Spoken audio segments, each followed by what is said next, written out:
At ito naman yung dropout na sinasabi niya. Ito naman, kwento mo naman. Glenn Onya, ngayon, director na namin ng scholarship. Glenn Onya. Thank you, Tito Emer. So yes po, ako po yung kwento ng programa na ito. Yeah. Ako po ay taga-Tatalon, Quezon City. Yeah.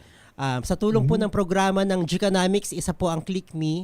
Ako po yung naging patunay na bawat meron pong chance, may pag-asa po sa bawat out-of-school youth, sa bawat marginalized communities na may platform po na pwedeng magamit nila para po maging tulay, maging hagdanan po sa tagumpay po ng kanilang buhay. Ngayon po, bilang paying back, ako po parte ng Click Me sa JLX naman po. Isa pong parte siya nung component po ng Click Me, which is meron po kaming mga kaibigan, kapatid at kaakbay. So ang kaibigan po yung mga peers po namin from abroad, at Canada, America na gusto po. How are you, Canada? Yes.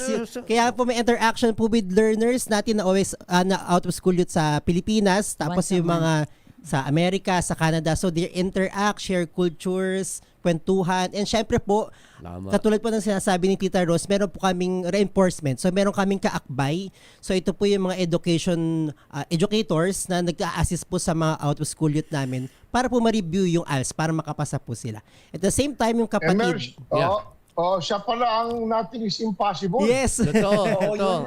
Ang ating thought for the day, Cory, he is the Nothing is Impossible. Everything possible. You made it possible. Thank you po. Yes po. So yun po, nandito ako para po ma-inspire yung mga iba na walang hindrance sa pagpangangarap ng mataas po. So ngayon nasa radio station na ako sharing sa stories. So really glad.